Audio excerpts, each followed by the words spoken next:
रामकृष्ण हरी. पांडुरंगा करू प्रथम नमन दुसरे चरण संताची या.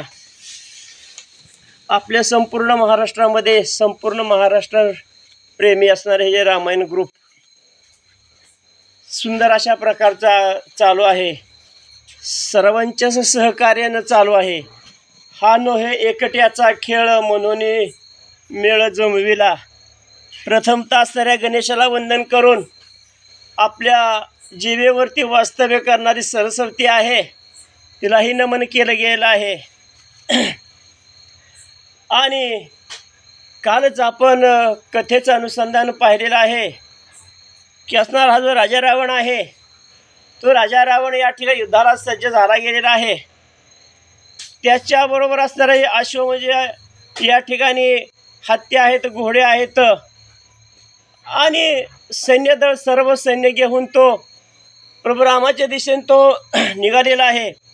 आणि जात असताना त्या घोड्याच्या पावलांची ती धूळ उडती आहे. ती धूळ या आकाशात इतकी उडती आहे की त्या ठिकाणी अंधकार अशा प्रकारचा पडला दिसतो आहे. म्हणजे या भूमी आहे, आकाश आहे आणि हे सर्व काही व्यापले गेले. ज्या पोकळ्या आहेत त्या पोकळ्या सर्व व्यापल्या गेल्या आहेत. इतकं या ठिकाणी गरजत आहे. एवढंच नव्हे तर सर्व आकाश इकडं कोंडलं गेलं आहे, दुमदुमलं गेलं आहे. आणि सूर्य तो सूर्य या ठिकाणी पूर्णपणे झाकला गेलेला आहे. अशा प्रकारची अवस्था त्या ठिकाणी निर्माण झालेली आहे. बोला.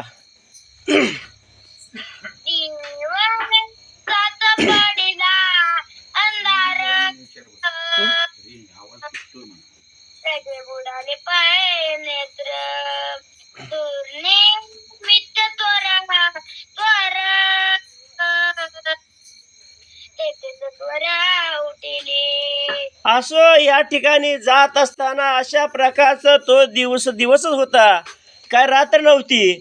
परंतु यांच्या आवाजानं या धुळीनं हित असणार त्या ठिकाणी अंधार जणू की पडला आहे, काळोखी पडलं की काय, सर्व काय त्या रजोकणानं सर्व काय आकाश बुडाले की काय, धुळण या ठिकाणी व्यापली की काय, असं दुर्निमित्त या ठिकाणी दुचिन्ह या ठिकाणी दिसत आहे.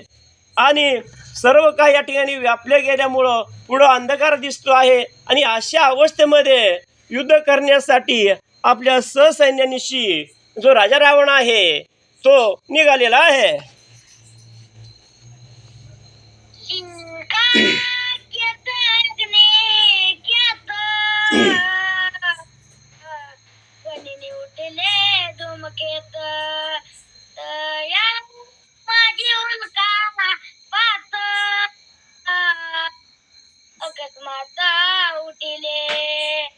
अकस्मात उठिले. मग या ठिकाणी असणारे धूमकेत असावा, अग्निकेत असावा. आणि त्याच पद्धतीनं सर्व काही या ठिकाणी ध्वनी निर्माण होतो आहे. आणि पोकळीमध्ये या ठिकाणी आवाज येतो आहे, धूळ निर्माण होते आहे.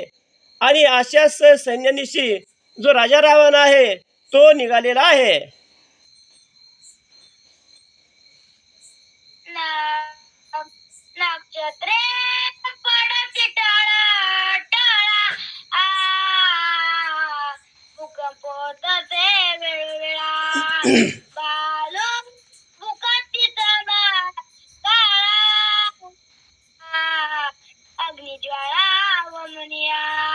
असो राजा रावण त्या ठिकाणी जात असताना त्याला दुच्छिन्न या ठिकाणी भासत आहे.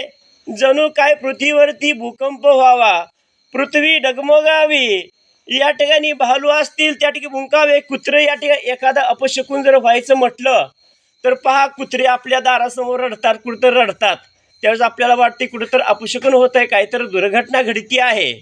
मग असं या ठिकाणी जे चिन्ह आहे ते चिन्ह जो राजा रावण आहे त्याला त्या ठिकाणी वाटत आहेत. आणि ज्या अग्नीच्या ज्या ज्वाळा आहेत त्या अग्नीच्या ज्वाळा या ठिकाणी इतक्या आहेत की ज्याप्रमाणे वमन म्हणजे आपण उलटी वकारी व्हावी त्या पद्धतीने त्या ठिकाणी निर्माण होत आहे. आणि अशाही अवस्थेमध्ये असणारा जो राजा रावण तो दुचिन्ह वाटत आहे, अपशकुन वाटतो आहे. तशा या अवस्थेमध्ये आपला असणारे ससैन्य असणारे घोडदळ असतील, रथदळ असतील, पायदळ असतील, घेऊन तो निघालेला आहे.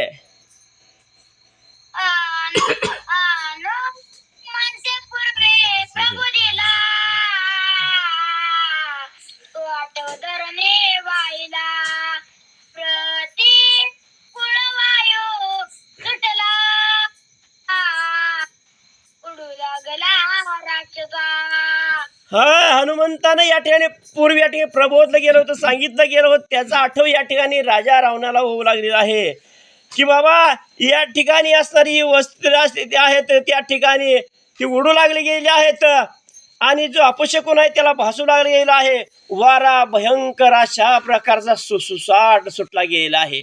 म्हणजे कुणाचा ताळमेळ कुणाला लागना अशी अवस्था होती आहे. म्हणजे अपशकुन होत आहे, मनात भीती आहे. परंतु जो राजा रावण कसा आहे, राक्षस आहे, तो रामाचा या ठिकाणी वैरी आहे, तो धावतो आहे. त्याचं कितीतरी या ठिकाणी सैनिक असतील, मुलं असतील, प्रधान असतील, ते पूर्वी मेले होते.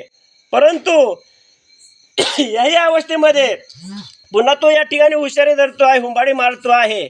आणि आताच बघतो आहे जो असणार, जो माझा शत्रू असणार राम असेल, लक्ष्मण असेल, त्यांच्याकडे तो या ठिकाणी असणारे वाईट दृष्टिकोन बघतो आहे किंवा या ठिकाणी आपला दुश्मन आहे, मग त्याला मी कधी गाठीन, कधी मारीन, अशी अवस्था त्याची होती आहे.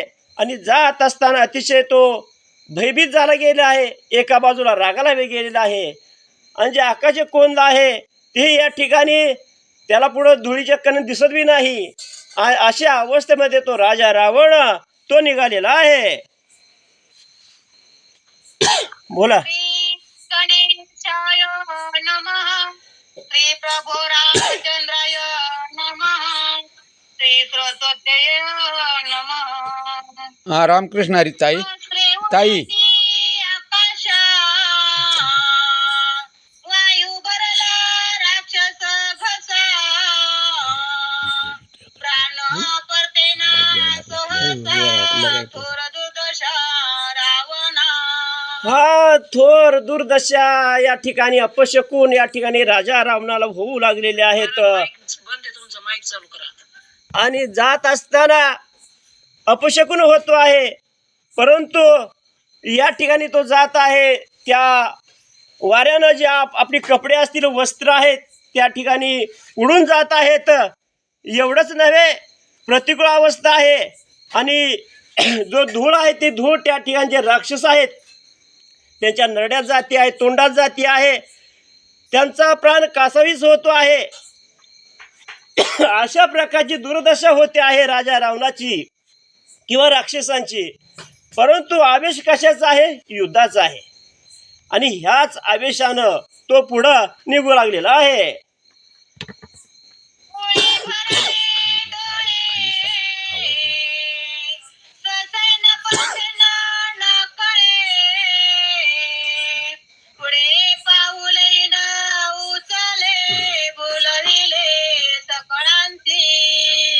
पहा, या ठिकाणी या धुळीनं सर्व काही या ठिकाणी आकाश भरलं गेलं आहे. आणि आकाशमध्ये धूळ या ठिकाणी संचरलं गेल्यामुळं सर्व डोळेही या ठिकाणी धुळमय झाले गेले आहेत. मग आपल्या जर डोळ्यात धूळ गेली तर आपल्याला पुढं काय दिसतं का? हो, दिसत नाही. हा आपला माणूस आहे का हा परका माणूस आहे, दिसत नाही. तशी राजा रावणाची अवस्था काय होती आहे? हे सैन्य आपलं आहे का हे असले राजा असले प्रभू रामचंद्राचं आहे हे त्याला कळत नाही महाराज. आणि पुढं पाऊल जर टाकायचं म्हटलं तरी त्यावेळी सुचत नाही. कारण अशी अवस्था त्या ठिकाणी दयनीय झाली गेलेली आहे. आणि ही अवस्था सर्व राजा रावणाच्या सर्व सैन्याची झाली गेलेली आहे.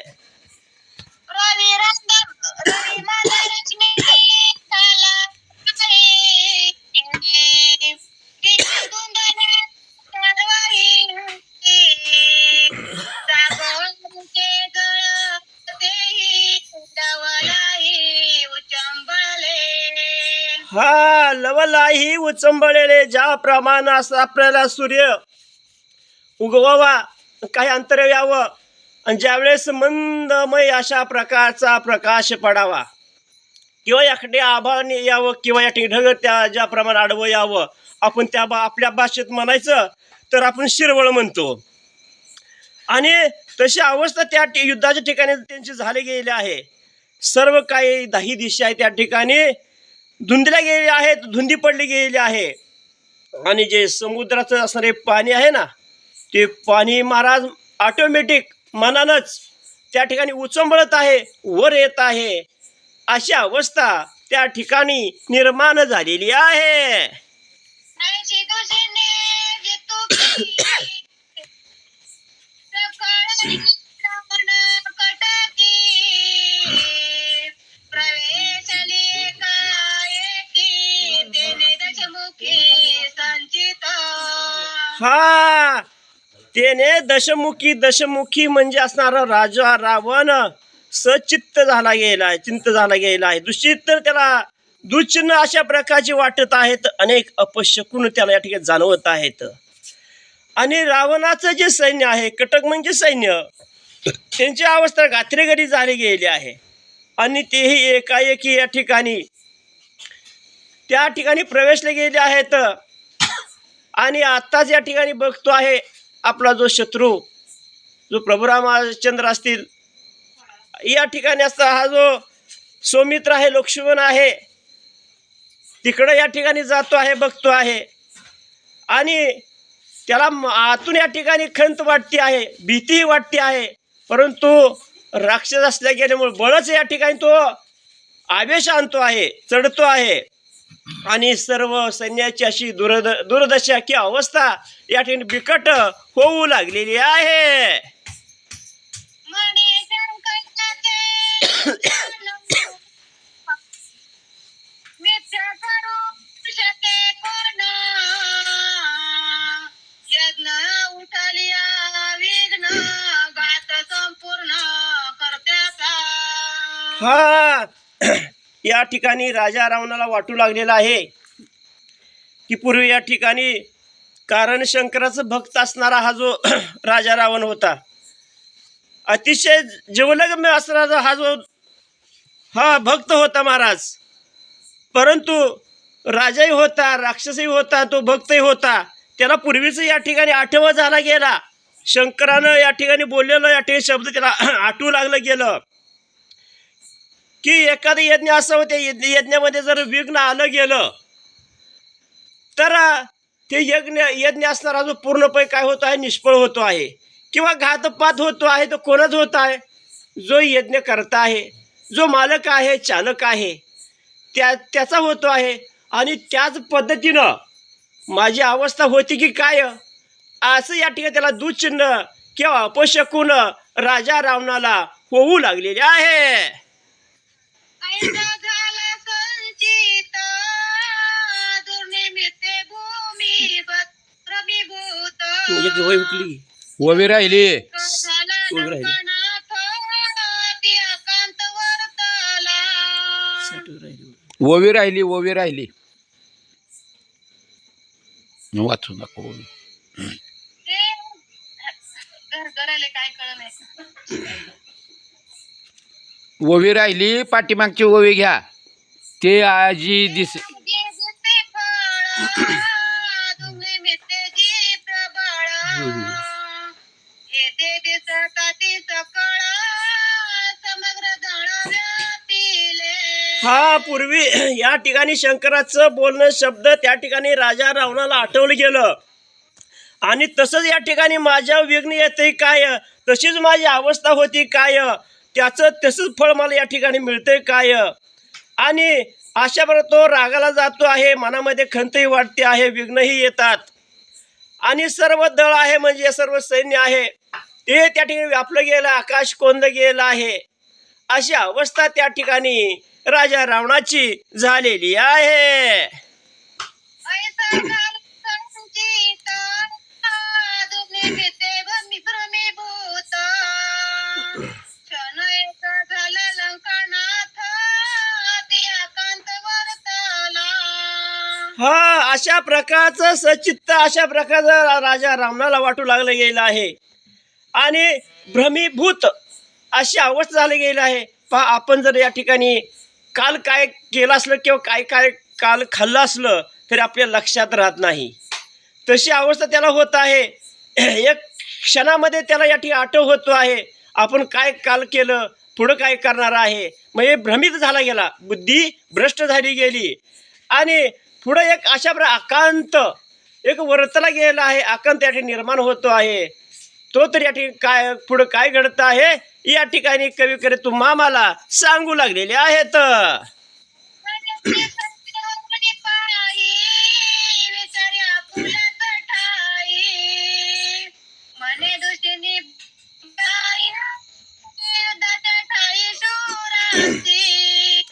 मनामध्ये भ्रमित झाला गेलेला आहे, बुद्धी भ्रष्ट होती आहे, मन विचलित होत आहे, पुन्हा सावध होतो आहे आणि सावध होतो आपल्याच मनाला आपण प्रश्न विचारतो आहे. आपल्याकडून तर एखादी चूक, सर्वसामान्य आपण जीव आहोत, जड जीव आहोत, आपल्याकडून जर एखादी चूक झाली तर आपल्याला पश्चाताप होतो महाराज, आपली आठवत नाही आणि पुन्हा नंतर काही दिवसांना आपल्याला वाटतं आपण उगं ही असणारी गोष्ट केली, जे घडायला नको होतं आपल्या हातून ते घडलं, असं प्रायश्चित्त आपल्याला या ठिकाणी होतं किंवा या ठिकाणी आपल्या मनाला वाईट वाटतं. तसं तो मनाला आपले विचारतो आहे आणि एवढं दुःचिन्ह भासतं आहे, एवढं अपशकुन आपल्याला होतो आहे आणि तोही युद्धाच्या ठिकाणी होतो आहे आणि अशी अवस्था त्या राजा रावणाची होऊ लागलेली आहे.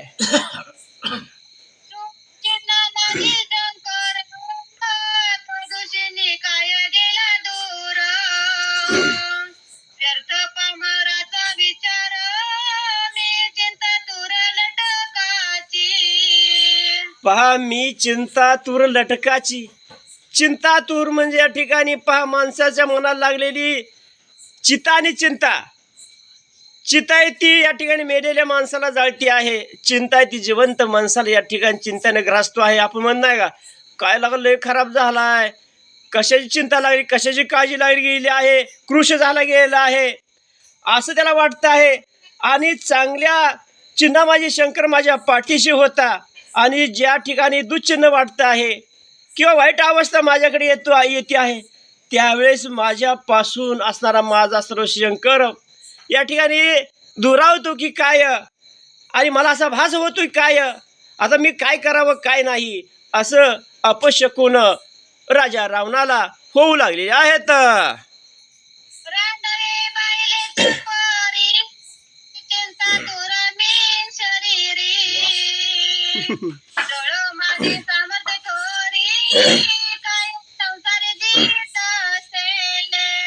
काय संसारामध्ये जिवंत असून तरी करावं महाराज.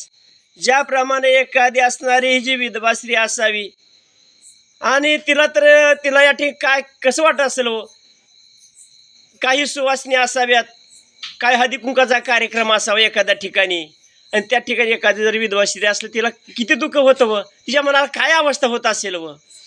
मग तशीच अवस्था या ठिकाणी कोणा होती आहे, राजा रावणाला होती आहे. चिंता तर होती, मनाला चिंता लागली गेली आहे, काळजी लागली गेली आहे. जळो माझं या ठिकाणी सामर्थ्य, माझं शरीर, मी किती मोठं आहे, मला 10 तोंड आहेत, मी राजा, लंकेचा राजा आहे, सर्व देव माझ्या बांधवडे आहेत, सर्व माझ्या अधीन आहे. एवढं असून देखील माझी अवस्था अशी कशी काय होती आहे पहा. हा या ठिकाणी एकदा जर माणसाचा पाया जर चुकला गेला तर पहा या ठिकाणी पुन्हा ते सावरायला वेळ लागतो महाराज. हा त्या ठिकाणी म्हणून कुठलीही गोष्ट करण्याच्या अगोदर विचार करणं हे साहजिक आहे आणि करावं माणसाने.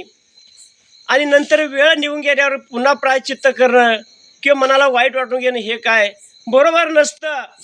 आणि त्याच पद्धतीनं एक असं विधवा स्त्री असावी जी बाईला म्हणलं गेलं आहे, तिची कशी अवस्था होते, तिचं मन किती दुःखित होतं, तिला किती अपशकन होतात. तसंच मला होतं की काय, मी एवढा राजाचा असणारा लंकेचा राजा असून देखील मला अपशकन घडतात असं त्या आपल्या मनाला तो विचारू लागलेला आहे.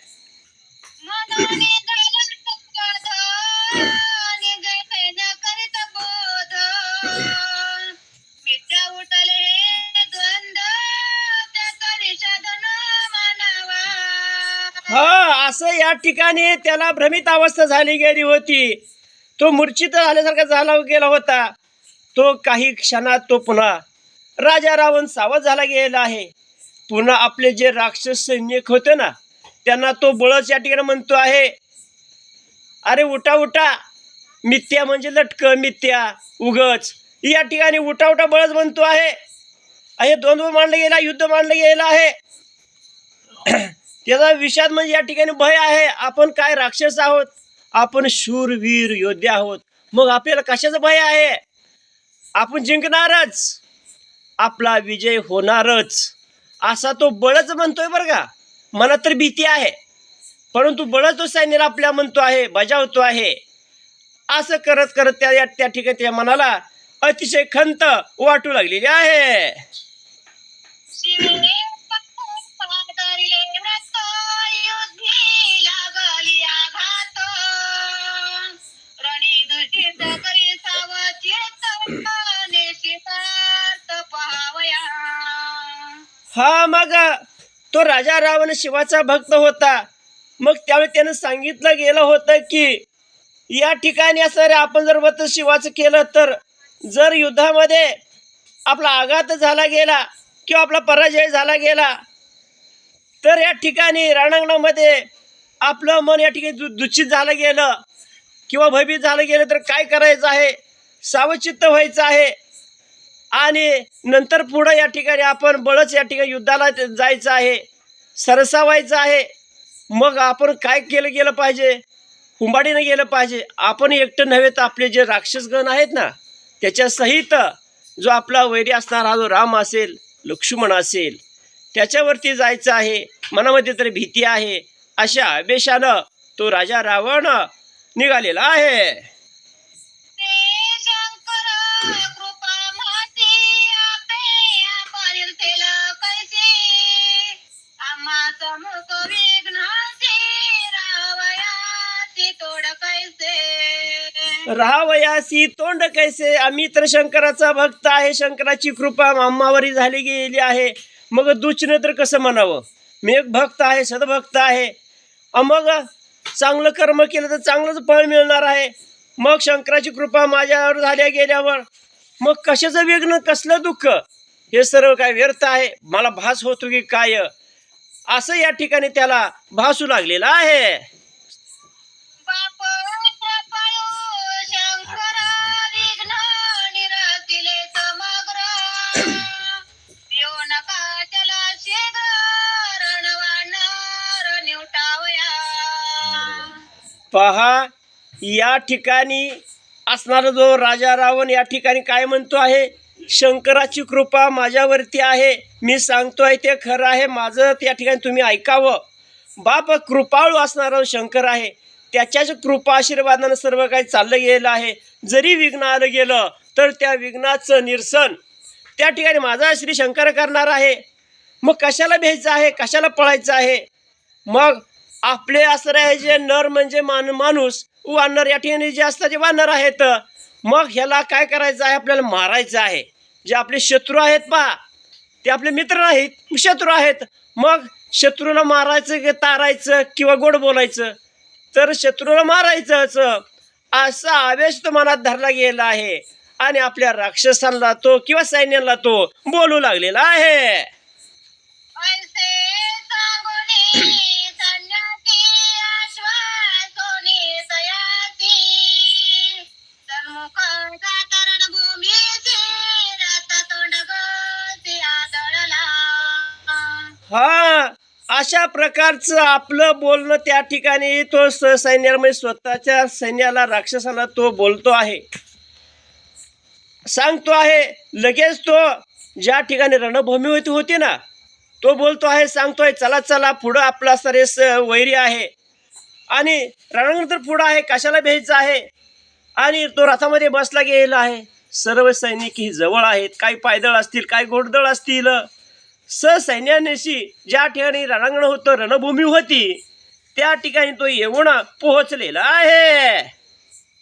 विषम नसता जन भूमी आता समान वारू चालता समान अडखळ असं रानाच्या ठिकाणी तो जात आहे. जात असताना इथं खड्डा देखील नाही महाराज, सपाट अशा प्रकारची जमीन आहे, पृथ्वी आहे.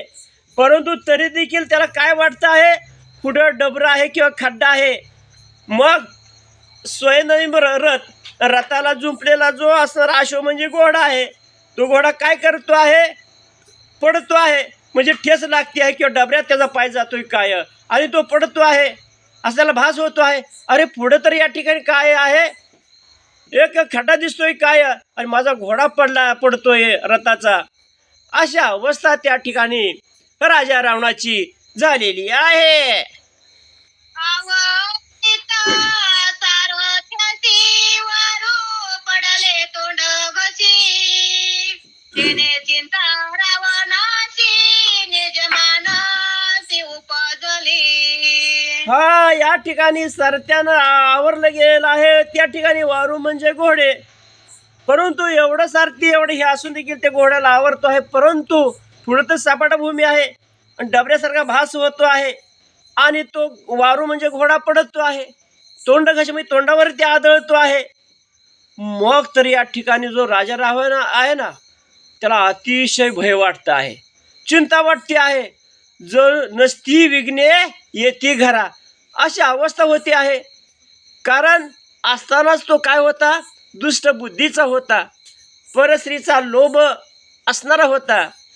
एवढा तो लंकेचा राजा असून देखील स्त्रीच्या या हवेसापोटी अशी अवस्था त्याची झाली गेली होती.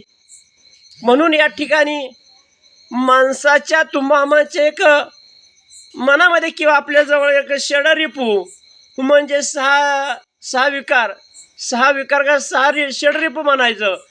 काम, क्रोध, मद, मत्सर आणि दंभ, अहंकार, जे षडरिपू आहेत ना महाराज, हे तुम्हा आम्हाला जखडून टाकतात. जाऊन इकडे तिकडे या ठिकाणी पाय त्याकडे चाल म्हणतात, खाऊ नये ते खा म्हणतात, पाहू नये ते पहा म्हणतात. मग कारण कलियुग आहे, हे सर्व काही घडणारच आहे. परंतु त्यातूनही या ठिकाणी आपल्या मनाला सावरलं गेलं पाहिजे. जर चुकून आपला पाय या ठिकाणी वाईट वळणावरती जात असता तर आपल्याच मनानं किंवा आपणच आपल्या ठिकाणी सावरलं गेलं पाहिजे. आपण करतोय ते कार्य बरोबर नाही. आपल्यापासून दुसऱ्याला नाही या ठिकाणी सुख मिळत तर चालेल, परंतु आपल्यापासून दुःख इतर कोणाला होऊ नये. कारण त्याचं प्रायश्चित्त, त्याचं फळ आपल्याला भोगल्याशिवाय गत्यंतर नाही महाराज. हे त्रिकालवादी सत्य आहे.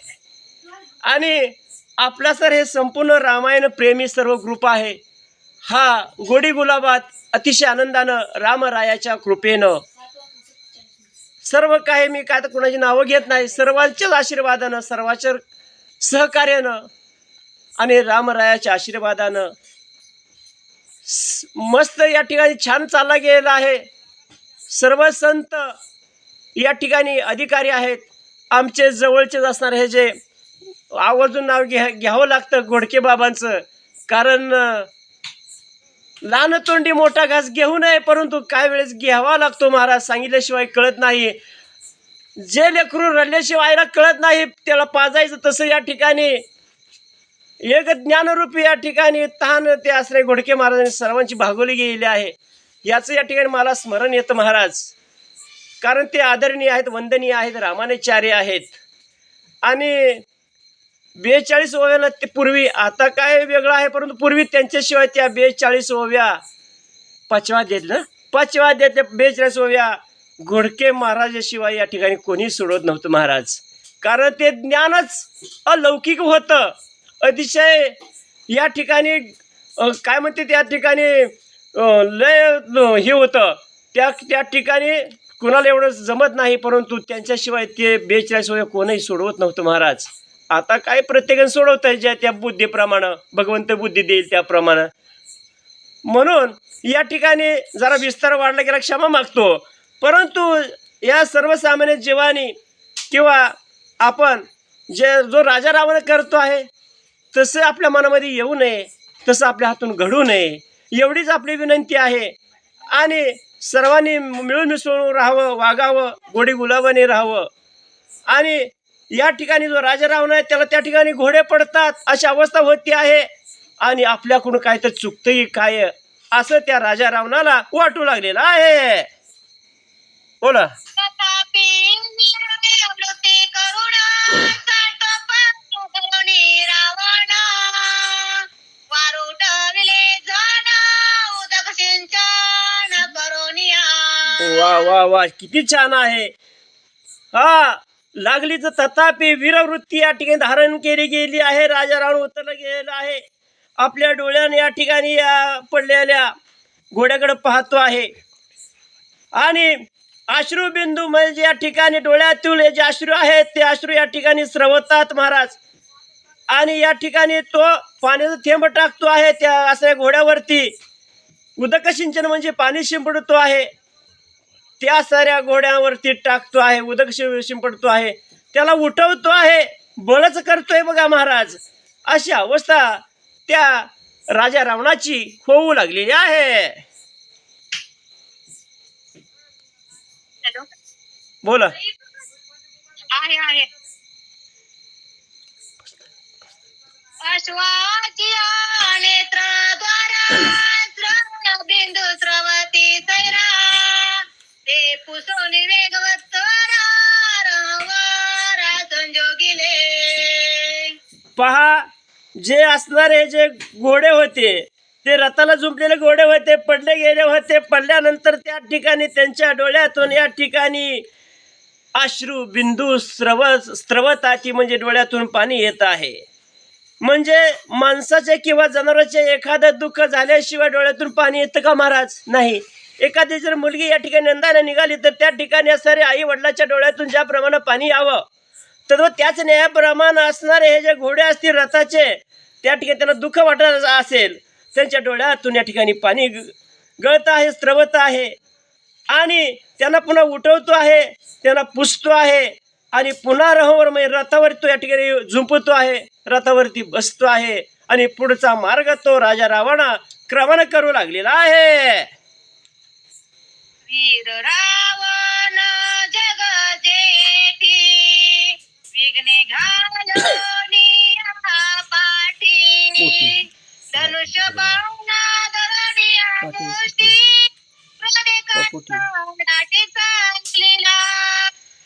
हा, असो अशा प्रकारचा राजा रावण कसा आहे? वीर आहे आणि भला मोठा बलदंड आहे. आणि सर्व जे विघ्न आहेत ना ते विघ्न या ठिकाणी आपल्या पाठीवरती टाकतो आहे. धनुष्यबाण हातामध्ये घेतले गेले, हाताच्या मुठी या ठिकाणी वळल्या गेलेल्या आहेत, तर डोळे लाल भडक अशा प्रकार झाले गेला आहे, म्हणजे रागाला गेलेला आहे आणि कडाडला आहे. मोठा आवाज या ठिकाणी टाकतो आहे, कुठं आहे तो राम, कुठं आहे तो लक्ष्मण? हा, बघतोय त्याकडे आता. अशा प्रकारच्या वेशानं तो गर्जना करू लागलेला आहे. आठवणी पुत्राचे निधन धाकटा बंधू कर्ण प्रहस्ती प्रधान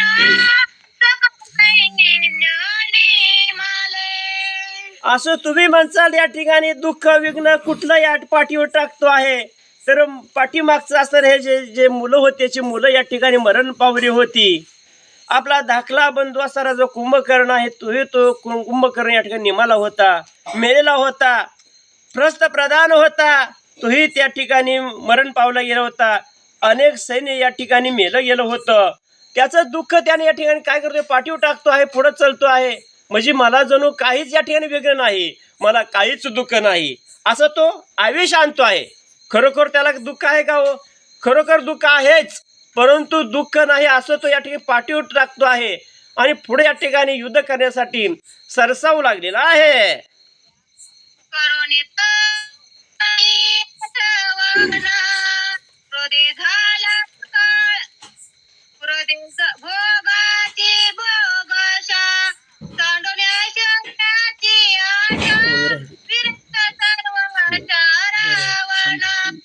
ओवी राहिली एक ओवी राहिली बघा, 76वी.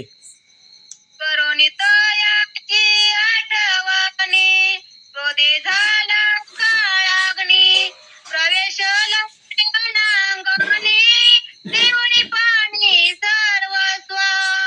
असो जे असणारी मुलं या ठिकाणी मरण युद्ध करत असताना मुलं मरण पावली असतील, प्रधान मरण पावला गेला असतील, ह्याच्या आठवणी या ठिकाणी याने पाठीवर टाकले गेलं आहे. क्रोधाला या ठिकाणी गेला आहे, राग आला गेला आहे. ज्याप्रमाणे एखादा काळाग्नी भडकावा आणि त्याप्रमाणे तो रागाला गेला आहे, परंतु त्याही रागावरती पाणी टाकतो आहे. आपण ज्याप्रमाणे एखादा अग्नी लागला त्याला विझवण्यासाठी काय टाकतो आहे? पाणी टाकतो आहे. तसं त्याला लागलेला जो अग्नी आहे, त्याच्या मनाला जो आग लागली आहे, त्याच्यावरती तो वरून पाणी टाकतो आहे. म्हणजे मला काहीच होत नाही, मला कसलं दुःख नाही, हे पाणी तो या ठिकाणी टाकतो आहे. आणि मी एक योद्धा आहे आणि पुढे जे असणारे सर्व काही सैन्य असतील तेही सैन्य या ठिकाणी जरी मेला गेला तर नंतर आपले राक्षस सैन्य आहेत ना, त्याचं दुःख आहे, परंतु न झाल्यासारखं तो धावतो आहे. अशी अवस्था त्या साऱ्या रणामध्ये राजा रावणाची झालेली आहे. राजाची जीविताशा सांडोनी भोगाची भोगाशा सांडोनी आशाची आशा विरक्त सर्व रावण. हा विरक्त सर्वस्व या ठिकाणी असणारा हा जो रावण आहे कसं वाटतो आहे. कारण कसं आहे, सर्व राजाची राजाशा भोगाची भोगाशा सर्व काय विरसले गेले आहे, सांडले गेले आहे. जे ऐश्वर होतं महाराज, तेही ऐश्वर किती होतं राजा रावणाचं, किती सोनं, किती मायका, किती मुलं, किती नातू, एवढं असूनही त्याचं सर्व ऐश्वर असूनही त्याला आशा या ठिकाणी सुटली गेली नाही. सर्व काही विसरला गेलेला आहे. आणि त्याला एकच या ठिकाणी काय आहे, विरक्त अवस्था निर्माण झाली गेलेली आहे. आणि जो आपला वैरी असणारा हा जो लक्ष्मण असेल, राम असेल, आणि त्याच्याकडे जायचं आहे, त्याच्याकडेच बघायचं आहे, अशी अवस्था त्या ठिकाणी रागाला जाऊन तो पुढं तो असा राजा रावण काय करू लागलेला आहे. केवळ क्रोधाचे निज शरीर तेने रूपाला दश शिर देवी मध्यान्याती उग्र दिसे खडा तर भास्वत. असो त्याचं निज शरीर जे रागाचं आहे, क्रोधाचं आहे, राक्षसी अवस्था आहे, परंतु त्यानं रूप या ठिकाणी दशशिर 10 शिर या ठिकाणी घेतलं गेलेलं आहे. 10 तोंड आहेत, भला मोठा आहे. ज्याप्रमाणे सूर्य मध्याने म्हणजे डोक्यावरती यावा आणि डोक्यावरती आल्यानंतर जसा उग्र असावा तळपतो आहे, त्या ठिकाणी जर आपल्याला पाहायचं म्हणलं तर या ठिकाणी पाहता येत नाही महाराज, डोळे दिपतात महाराज. मग त्याच पद्धतीनं त्याच ह्यानं अवस्था त्या राजा रावणाची होऊ लागलेली आहे. माध्यान्न काळी चारवी तसा होय दुर्निरीक्ष जेवी तसा ती कोधरणी भावी दीप्तिश ग्रीव बासत. हा ज्याप्रमाणे दुपारचा असणारा सूर्य आपल्या डोक्यावरती असावा आणि त्यानं त्याकडे पाहिलं तर काय होतं, डोळे दिपतात. आणि तसं तो लाल बुंद त्याचं डोळे झाले येत आहे. आणि अशा प्रकारचा हा जो राजा रावण आहे ना, तो क्रोधाग्नी झाला गेलेला आहे, क्रोधानं लाल भडक झाला गेलेला आहे. आणि जे आपल्या असणारे शत्रू असतील, जे असले आपलं वैरी असतील, त्याला निवटायचं आहे, आपला कार्यभाग साधायचा आहे. आणि आपला जो कार्यभाग साधून जो आपला पुढचा वैरी असला, राम असतील, लक्ष्मण असतील, त्याला मारायचा आहे. एकच मनामध्ये अशी आहे. आणि इकडं तर दुसऱ्या मनात विचार केला तर तो भयभीत आहे. कारण किती तर सैन्य मारलं गेलं, बंधू मारलं गेलं, मुलं मारली गेली आहेत. आणि एक बाजू अशी सांगते आहे, दुसरी बाजू या ठिकाणी क्रोधाग्नीत सांगते आहे, भयभीत सांगते आहे, रागाला गेला, लाल भडक झाला गेला आहे. अशी अवस्था त्या राजा रावणाची झालेली आहे. अंतरीचे जे निज सामर्थ तेने करणी दीप्त रणी गरज लंखनाथ काय बोलत रामासी. पहा या ठिकाणी रणांगणाच्या ठिकाणी आलेला आहे, रामाच्या समोर आला गेलेला आहे.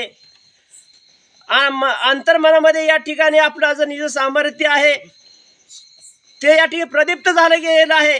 रागाला गेले, लाल भडक झालं गेलेलं आहे. तो पुढंच या ठिकाणी गर्जना करतो आहे, डोळे लाल भडक करतो आहे. एवढं मनामध्ये आवेश आहे, तोही बोलतो आहे. आणि इतक्यात आपल्या समोर राम असावा आणि त्याच रामाला उद्देशून पुढे असणार हा जो राजा रावण काय बोलू लागलेला आहे.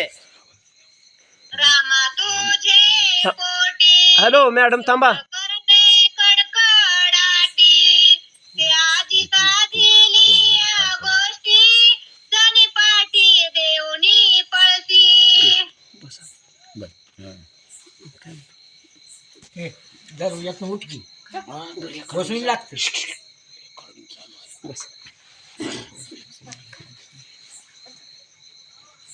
प्रभु रामचंद्र भगवान की जय, पवन सूत हनुमान की जय, शांती ब्रह्म एकनाथ महाराज की जय.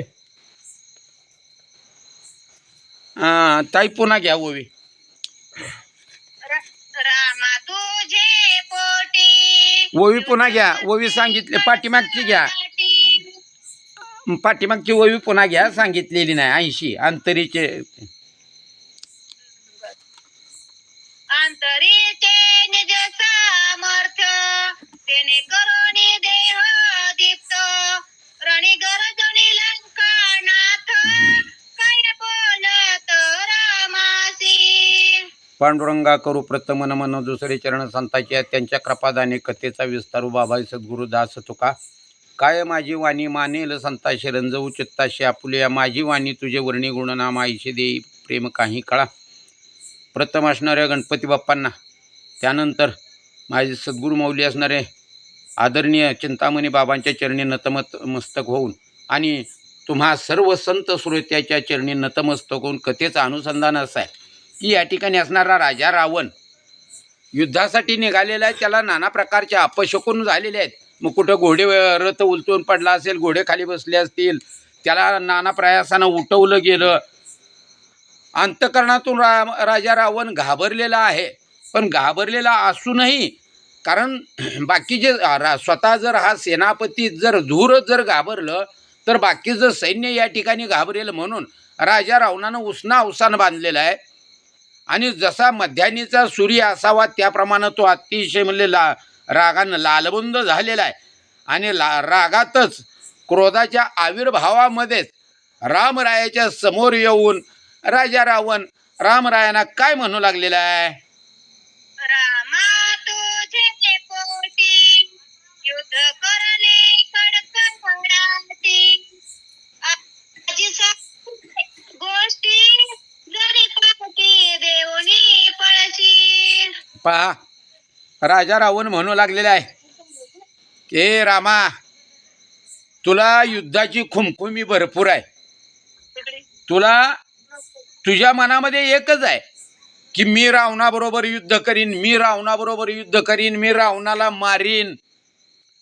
ही जी तुझ्या मनामध्ये जी काही असणारी जी काही मोठेपणा आहे, जो काय अहंकार आहे ना, तो अहंकार या ठिकाणी राहणार नाही. तू या ठिकाणी माझ्यासमोर युद्धाला क्षणभरही टिकणार नाहीस. ज्या वेळेला मी माझ्याबरोबर तू युद्ध करशील ना, क्षणार्धामध्ये तू या ठिकाणी रणांगणाला पाठ देऊन पळशील. अशा प्रकारे राजा रावण रामरायांना बोलू लागलेला आहे. बौद्ध दिवसांची माझी आसुद पळली आजी राम सापडला झुंजी पुण्य पुंजी पळाली. बघा, राजा रावण म्हणतो आहे, आजी फिटले माझे कोडेन बहुता जन्माचे साकडे. बरेच दिवसापासून मी या क्षणाची वाट पाहत होतो.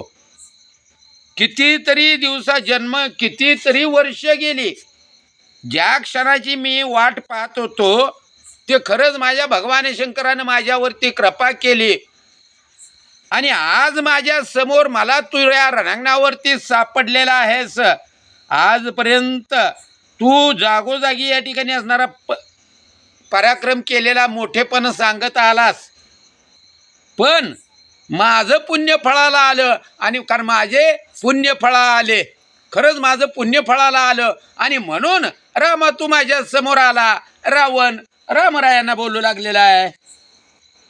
सावधान के रघुनंदन पवन कोपलाय मान जितके असे अंगावन ते शरण करीनाजी.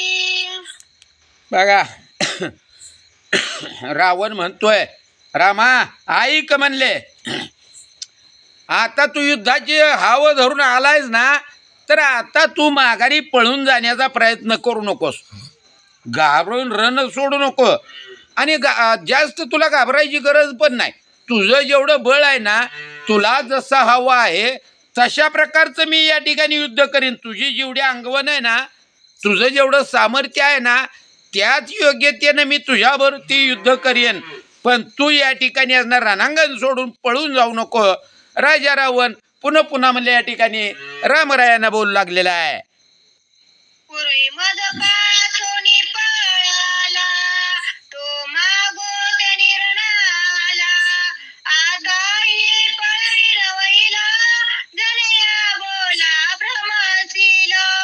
रामा रामा तुला वाटत असेल की मागे एक दिवशी या ठिकाणी असणारा रावण माझ्या समोर युद्धाला आला आणि मी निकराचं युद्ध करून रावणाला पळवून लावलं, आणि एकदा पळवून लावलं तर पुन्हा तो फिरून माझ्या पुढं युद्धाला आलेला आहे, आणि आताही पहिल्यासारखाच मी पळवून लावीन, असं जर तुला वाटत असेल, या जर भ्रमामध्ये असशील ना रामा, तर तसं काही घडणार नाही. अशा प्रकारे रावण रामरायांना बोलतो आहे. तरी एक वेळेसे झाले, रथ सारथी वारू मेले, म्हणून पलायमान घडले, ते सर्वात पहिले विसरावे. रामा तुला वाटत असेल की रावण मला भिवून पळून गेला होता, पण तसं काही झालं नव्हतं. कारण आपल्याला माहित आहे, आपण आपल्या चुका झाकण्यासाठी किंवा केलेले असणारे काही अपराध आहेत ते झाकण्यासाठी काही कारण देतो, आणि कुठलं तर म्हणजे आपलं कमीपणा झाकण्यासाठी प्रत्येक जीव या ठिकाणी असणारा आटापिटा करत असतो. त्याप्रमाणे राजा रावण म्हणतोय रामा, एक वेळ मागच्या बारीने मी रणांगणावरून पळून गेलो, पण का पळून गेलो? तुझ्या भीतीनं नाही पळालो मी, तर माझं म्हणलं या ठिकाणी घोडे मेले, सारथी मारला, माझा रथ मोडला, आणि मग मी तुझ्याबरोबर युद्ध कसं करायचं विरती झालो होतो, आणि म्हणून मी त्यावेळेला पळून गेलो. ती त्यावेळची गोष्ट तू आता पुन्हा आठवू नको, तसं आता घडेल असा विचारसुद्धा तू मनात आणू नको. अशा प्रकारे रावण रामरायांना बोलतो आहे. मी नदी देवाची, दृष्टी नाही दानवांची, तेथे कोण गणितो माझी, जीवन राज्यात राहिले. रामा तुला माहित नाही म्हणले मला राजा रावण म्हणतात. मी देवांना घाबरत नाही.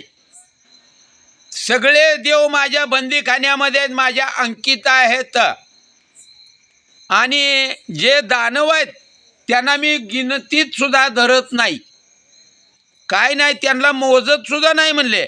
आणि मग तिथं जिथं देवांना आणि दानवांना मी घाबरत नाही, तिथं तुम्ही तर येतं किंचित म्हणले 2 जण मानव, आणि तुमच्याबरोबर तुम्हाला सामर्थ्य कोण देतंय? कोणाच्या बळावर तुम्ही इथपर्यंत आला 2 जण? तर बघायला गेलं म्हणले वानर, आणि त्या वानराच्या भरोशावर रामा तू माझ्याशी युद्ध करायला आलेला आहे.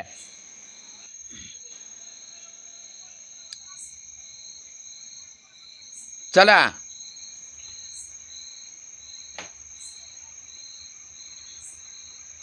कोण घेणार आहे आता? सुरू कर का? हा करा, चालू करा. ओबी 87 झाली ना? हां पाले खाई रे मर्केटे. हॅलो, हां बरोबर आहे. तेच आहे. घ्यायला लागलं ना? हो. हॅलो, हो घेते.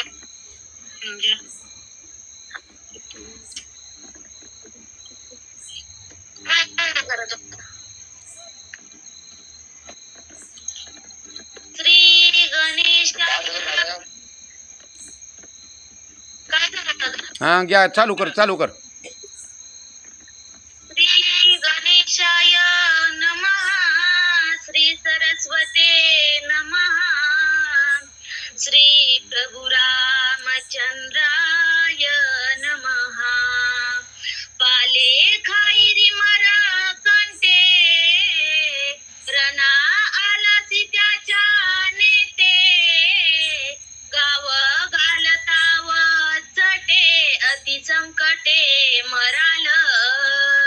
रामा, तुझ्यामध्ये एकतर स्वतःमध्ये बळ नाही आणि ज्याच्या पाठबळावरती तू युद्धाला आलायस ना, ते बघायला गेलं कोण आहे ते, तर रानावनामध्ये पाला खाणारी ती माकडं म्हणले. आणि त्यांच्या बळावरती, त्यांच्या भरोशावरती तू युद्धाला आलाय. अरे सहज चुकून जरी एखादा रट्टा लागला ना, एखादा मार बसला, तर क्षणार्धामध्ये मरचाल आणि तुमचा प्राणसुद्धा या ठिकाणी वाचणार नाही. आणि एवढं उष्ण बळ बांधून रामा तू माझ्याशी युद्धाला आलास काय, अशा प्रकारे रावण रामरायांना बोलतो आहे. वीर वृत्तीचा गर्व बहुता, तुझ माझ्यासे नंद, तेने रणवीरन गणित, तो पुरुषार्थ आजिदा. हे रामा, तुझ्याजवळ काय झाले माहिती आहे का? गर्व आहे म्हणले कशाचा? वीरवृत्तीचा.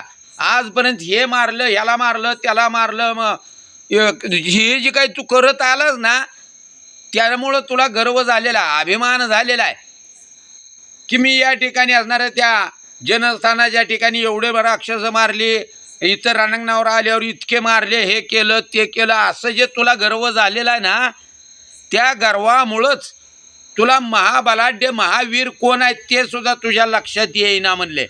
आणि नको तिथं तू स्वतःचं बळ दाखवू लागलेलं आहे.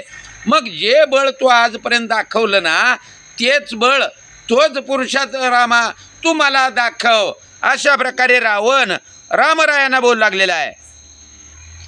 ऐसे बोलता दशानना, उत्तर देती रघुनंदना, जेवी वायसांचे वचन, सांडी उपेक्षोन राजहंस. आता या ठिकाणी असणार राजा रावण बोललेला आहे. उपहासना के या ठिकाणी असणार निर्भत्सना रामरायाची केलेली आहे. पण या ठिकाणी असणार रामानं त्या रावणाचं सगळं बोलणं ऐकून घेतलं, पण एक शब्दही या ठिकाणी प्रत्युत्तर दिलं नाही.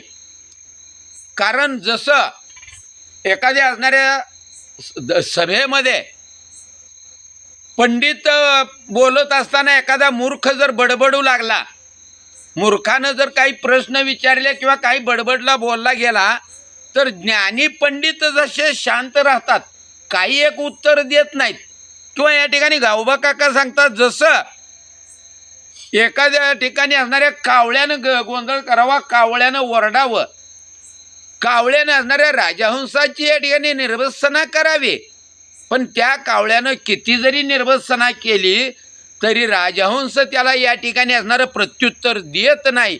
त्याप्रमाणे रामराया म्हणले या ठिकाणी शांत राहिलेले आहेत. सिंह देखो निवाडे कोडे, श्वान भुके पुढे पुढे. वाडे कोडे, स्थिर वाडे कोडे, पुन्हा घ्या. सिंह देखो निवाडे कोडे, श्वान भुके पुढे पुढे. देवी श्रीराम रावणा कडे, न पाहे कोडे हसोनी. बघा, किंवा या ठिकाणी गावोबा काकांनी दुसरा दृष्टांत दिला की सिंह चालत असतो रस्त्याने. आपल्याकडे एक म्हण आहे बघा, हाती चले बाजार कुत्ते भुंकते हजार. कुत्री किती जरी भुंकली तरी हत्ती त्या कुत्र्याकडं वळून सुद्धा पाहत नाही. कारण हत्तीला माहीत असतं, मी नुसती सोंड फिरवली तरी कुत्र्याचा या ठिकाणी असणारं हाडं सुद्धा जागेवर राहणार नाहीत. किंवा त्याप्रमाणे किंवा म्हणजे एखादा असणारा सिंह असावा आणि त्या सिंहाकडं पाहून कुत्र्याने भुंकावं, म्हणून कुत्रं भुंकतंय म्हणून काही सिंह त्या असणाऱ्या कुत्र्याकडे पाहून गुरगुरत नाही किंवा त्याला काही या ठिकाणी असणारं त्याच्यावरती चाल करत नाही, तर सिंह शांतपणे आपल्या मार्गक्रमण करतो. त्याप्रमाणे राजा रावण किती जरी बडबडला तर रामरायाने त्याला काही एक प्रत्युत्तर दिलेलं नाही आहे.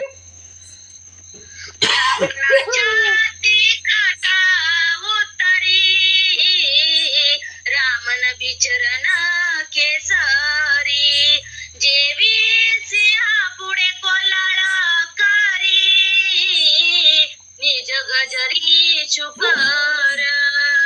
आता रावण किती तिखट शब्द वापरले होते हो.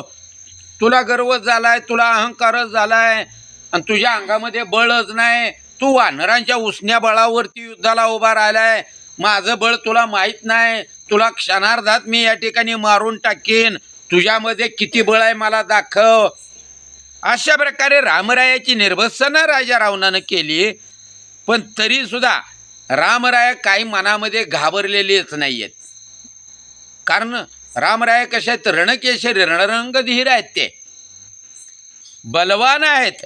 त्यांना त्या रावणाची कसल्याही प्रकारची भीती वाटलेली नाही. जसं जोवरी जंबूक करी वल्गना आणि जवत्या पंचानना देखले नाही बाप, त्याप्रमाणे सिंहाकडं पाहून एखाद्या कोल्ह्यानं कोल्हेकुई करावी किंवा मला एखाद्या असणाऱ्या डुकरानं गर्जना करावी म्हणून काही सिंह त्याला प्रत्युत्तर देत बसत नाही. त्याप्रमाणे माझे रामराया शांत राहिलेले आहेत. ते देखोनी लक्ष्मणा क्रोधे झाला दैदिप्यमान निर्भस्तीला रावणा काळे वदन पै तुझे. आता रामराया कसे आहेत, तो शांत आहेत. रामरायांना कारण भगवंताला राग येतच नाही हो. कधीच भगवंताला राग येत नाही. वाटतं रागाला गेलाय, राग आलाय, पण भगवंताचा राग हा आईच्या रागासारखा असतो. जरी मुलावरती आई रागावली तरी त्या अंतःकरणापासून नसतंय, वरवर राग असतो. त्याप्रमाणे रामरायाला राग आलेला नाही. रामराया शांत आहेत. पण बंधू लक्ष्मण जी या ठिकाणी असणारे कोण आहेत तर शेषाचे या ठिकाणी अवतार. आणि शेषनारायण हे रागीट आहेत. त्यांना राग येतो लगेच. आणि तोच अवतार असणारे बंधू लक्ष्मणाने रावणाचं बोलणं ऐकलं आणि अतिशय राग लक्ष्मणजींना आलेला आहे. आणि रागानं लालबंद झाले आणि राजा रावणाला रागानंच निर्भत्सना करून बोलू लागले. हे रावणा म्हणले, किती बोलशील म्हणले. अरे पहिलंच तुझं थोबाड म्हणले कळ झालेला आहे. निर्लज्जाना लाजाची दशा कंठा इन दिन संग्राम नष्टा वृथा वाढला सीमाचे मोठा धर्म नष्टा दुराचार. हे रावणा म्हणले, अरे तू कसा आहे, निर्लज्ज आहे. आणि निर्लज्जम सदा सुखी. जे निर्लज्ज असतात त्याला कधीच लाज वाटत नाही. अरे तू कसं आहे, संग्रामाच्या ठिकाणी नष्ट म्हणजे तुझ्यामध्ये बळ नाही आहे. तू संग्राम करू शकत नाही. तू नुसतं वाढलाय म्हणले अंगानं. अंगात चरबी नुसती वाढली तुझ्या. त्या चरबीचा काही एक उपयोग नाही.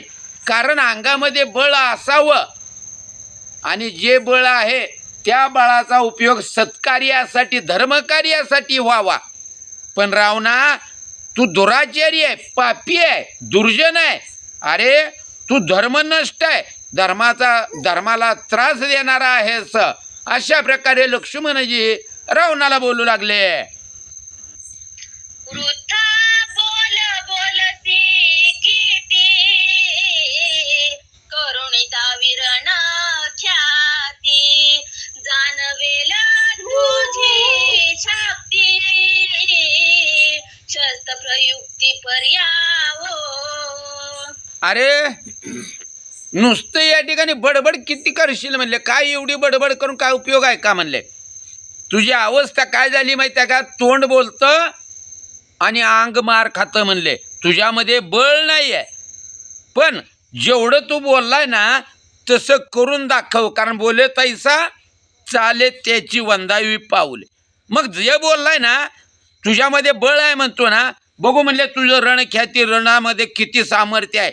ज्या वेळेला तू रणांगणावरती या ठिकाणी शस्त्रास्त्राचा मारा करशील ना त्यावेळेला तुझं खरं बळ, तुझ्यामध्ये किती सामर्थ्य आहे ते कळून येईल. महाशूरांचे लक्षण आणि दावी रणा खंदन वृथावर गोणी काय कारण भूकेश्वान तैसा तू. लक्ष्मण भैया म्हणतात रावणा, महाशुराचं खरं लक्षण काय आहे माहित आहे का म्हणले? कारण आपल्याकडे एक म्हण आहे बघा, गरजेल तो पडेल काय आणि बोलेल तो करेल काय. कारण जे बोलतात ते काहीच करत नसतात आणि जे करतात ते बोलून दाखवत नाहीत. आजकाल तेच चालतं जास्त. हातनं तर काहीच होत नसतं पण बोलण्यात मागं सरत नाहीत. नुसतं तोंडानं बडबड करायची, हातानं काहीच करता येत नाही किंवा करत नाही. पण जे सामर्थ्यवान असतात ते तोंडानं बोलत नाही तर हातानं करून दाखवतात. उगाच नुसते कोरडी बडबड करून काय उपयोग आहे का म्हणले? जसं काय असणार, रस्त्यावरची कुत्री असतात बघा, त्या कुत्र्याच्या अंगामध्ये बळ नसतं, धाडस नसतं, पण ते एकदा जर भुंकून अंगावर यायला लागले तर जवळ तर येत नाहीत, पण लांबून भुंकायचं बंद करत नाहीत. त्याप्रमाणे तू या ठिकाणी भुंकतो आहेस. बंधू लक्ष्मण या ठिकाणी या असणाऱ्या राजा रावणाला बोलू लागलेला आहे. ऐकोणी सुमित्र वचन क्रोधे खवळला रावण घृते खवळले हुता छान तेवी दशानन शोभला. आता अशा प्रकारे लक्ष्मणजीने ज्यावेळेला निर्भत्सना राजा रावणाची केली ते ऐकल्याबरोबर, कारण आजपर्यंत रावणाला एवढं तिखट शब्द उत्तर कोणी बोललेले नव्हते. कारण तीक्ष्ण उत्तरे हाती घेऊन बाण फिरे, नाही भीडभार तुका म्हणे साना थोर. किंवा दुसरं प्रमाण आहे, ज्याची खरी सेवा त्याशी भय काय जीवा. जे खरे भक्त असतात त्यांना कशाचीच भीती नसते. आणि त्यामुळं लक्ष्मणजी एवढ्या तीक्ष्ण उत्तरानं बोलले गेले ते रावणानं ऐकल्याबरोबर अतिशय राग रावणाला आलेला आहे. रागानं तो या ठिकाणी असणारा थरथरा कापू लागला. जसं छोटा म्हणजे थोडासा अग्नी पेटलेला असावा आणि त्या अग्नीवरती म्हणले तेल तूप पडावं आणि तो अग्नी भडकावा, त्याप्रमाणे राजा रावणाला म्हणले अतिशय राग आलेला आहे. नेत्र गवंडी गर गरा दात खात कर करा मस्तक पीठी सैरा या रघुवीर काय करू. बघा या ठिकाणी असणारा इतका वेळ इतकी बडबड करणारा राजा रावण, पण लक्ष्मणजींचं बोलणं ऐकल्याबरोबर त्याला इतका राग आला. रागानं म्हणले दात करकरा खातोय, डोळं घरा घरा घरा फिरवतोय. रागानं म्हणले आपलंच मस्तक बडवून घेऊ लागला म्हणले. कारण रावणाला वाटलं होतं आपण अशा प्रकारे बोललो तर आपल्या नुसत्या बोलण्यानं ही दोन मानव घाबरतील. पण त्या असणाऱ्या बोलण्यावरती लक्ष्मणाचं प्रत्युत्तर ऐकल्यामुळं राजा रावण आपल्याच मनाला म्हणू लागलेला आहे की या रामाचं आणि या लक्ष्मणाचं आता नेमकं मी काय करू. अशा प्रकारे या ठिकाणी रावण बोलू लागलेला आहे. आता काय करू विंदान माझ विनर नांगन तृप्त करीन भूत गण ते रावण मी सत्य. आणि रावण म्हणू लागलेला आपल्या मनाला विचार करतोय की आता नुसतं बोलून काय उपयोग नाही. आता रणाचं जे आपलं कौशल्य आहे, जे बळ आहे तेच या ठिकाणी आता आपण दाखवूया म्हणले. मी बलवान आहे. आता या ठिकाणी असणारी रणांगण म्हणले रण माजवीन, या ठिकाणी अनेकांचा घात मी या ठिकाणी करीन. आणि या ठिकाणी असणारी जी काही भूत आहेत तर त्या भूतगणांना म्हणले यथेच्छ म्हणले जेवण मांसाचा आहार खायला घालीन. आणि असं केलं तरच माझं नाव रावण आहे. अशा प्रकारे रावण बोलू लागलेला आहे. व्हिडिओ कोणी चालू केलं तो व्हिडिओ बंद करा. ऐसे बोलत लंकानाथ भूते शकून मानित रावणे भूत गण तृप्त पाचवदत वाग्देवी. आता रावण काय म्हणला होता? या ठिकाणी रणभूमीच्या ठिकाणी जेवढी भूत आहेत तेवढ्या सगळ्यांना म्हणले मी तृप्त करीन. हे ऐकल्याबरोबर भूत काय म्हणले माहिती आहे का? रावणा, तुझ्या तोंडात साखर पडू दे म्हणले. बरं झालं म्हणले, तुझं बोलणं खरं होऊ दे म्हणले. कारण रावणामुळं भूतगण तृप्त होणार आहेत. आता इथं दोन्ही बाजूनी उलट सुलट सुद्धा घेता येतं. रावणामुळं म्हणजे रावणानं वानर जरी मारली म्हटलं तरी ते शक्य धरता येतं, पण घडणार आहे ते उलट घडणार आहे. काय? रावणाच्या या आगाऊपणामुळं राक्षसांचा अंत होणार आहे. राक्षसांची प्रेत रणभूमीवरती पडणार आहेत आणि ती आम्हाला खायला मिळणार आहेत. अशा प्रकारचा शकुन घाट या ठिकाणी असणाऱ्या भूतांनी मांडलेली आहे. क्रोधे खवळून रावण धनुष्य मुष्टीचा जोना, वेगे चढवून या गुण सिद्धी बाण लाविला. बघा, अशा प्रकारे रावण बोललेला आहे. आणि बोलून काय केलं तर म्हणले आपलं असणारं धनुष्य हातामध्ये धरलेलं आहे. धनुष्य सज्ज केलं, कानाडी ओढली आणि एक बाण घेतला आणि बाण घेऊन तो म्हणले असणाऱ्या धनुष्यावरती चढवलेला आहे. बाण ओढून या कानाडी गरजून या हाक फोडी. श्रीराम साहे माझी वडी रण निर्वाडी पुरुषार्थ. आणि असणाऱ्या अशा प्रकारे बाण धनुष्यावरती चढवलेला आहे. कानाडी ओढली गेली आणि गरजून जोरात हाक मारून म्हणले, हे रामा, आता म्हणले माझा जो घाला येतो आहे, माझा जो मारा येतो आहे, या माऱ्यापासून या बाणापासून तू स्वतःचा बचाव कर म्हणले. आता बघू म्हणले रणनिर्वाण या ठिकाणी मी करणार आहे. बघू तुझा किती पुरुषार्थ आहे तो मला दाखव. अशा प्रकारे रावण रामरायांना बोलू लागलेला आहे.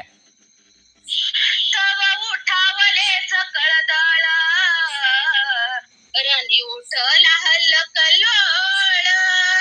बिडती राक्षस गोळंगोळ युद्ध तुंबळ मांडिले. आणि आता काय हो, राजा बोला आणि दल आले. राजा रावणानं गर्जना केली आणि धनुष्याला बाण लावला. हे पाहिलं की रावणाचं जे राक्षस सैन्य आहे त्या सैन्यानं पाहिलं गेलं आणि सर्व सैन्य या ठिकाणी युद्धाला उठलेलं आहे. सर्व युद्धाला सज्ज झाले आणि एक झालं कल्लोळ त्या ठिकाणी माजलेला आहे. रावण म्हणले रामरायाबरोबर युद्ध करण्याचा प्रयत्न करतोय, तर बाकीचे असणारे राक्षस वानराबरोबर ती त्या ठिकाणी युद्ध करू लागले.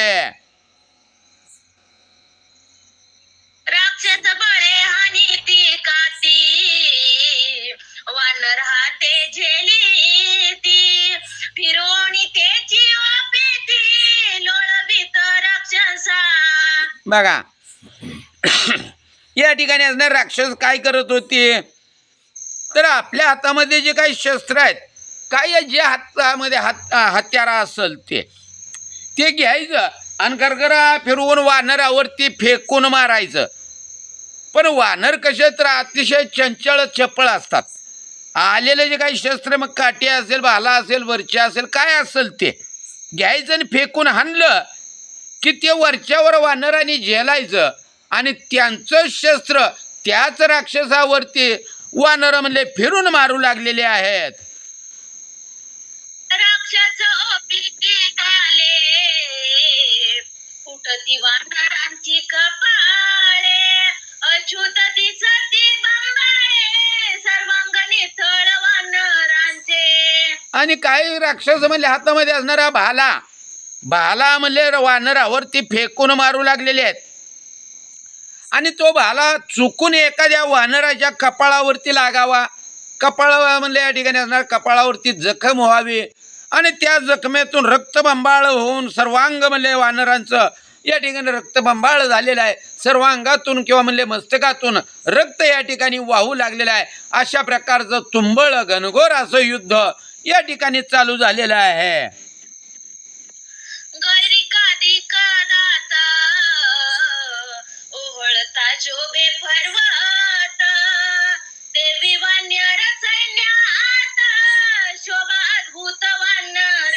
बघा, या वानरांच्या असणाऱ्या अंगावरती झालेल्या जखमांमधून रक्त वाहत होतं आणि त्या रक्तामुळं वानर कसे दिसत होतं तर गावबा काका सांगतात की जसं काही म्हणले एखादा पर्वत असावा, त्या पर्वतावरती म्हणले गेरू किंवा तांबडी लाल माती असावी आणि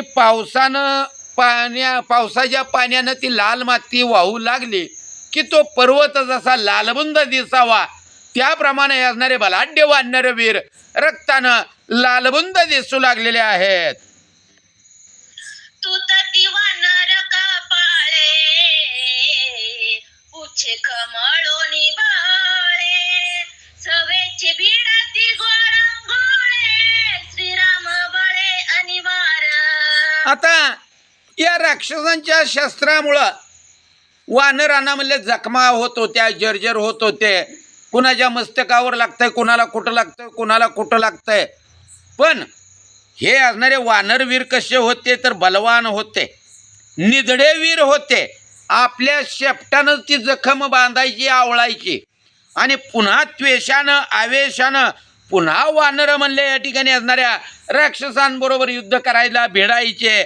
कशामुळं तर रामबळे अनिवार्य.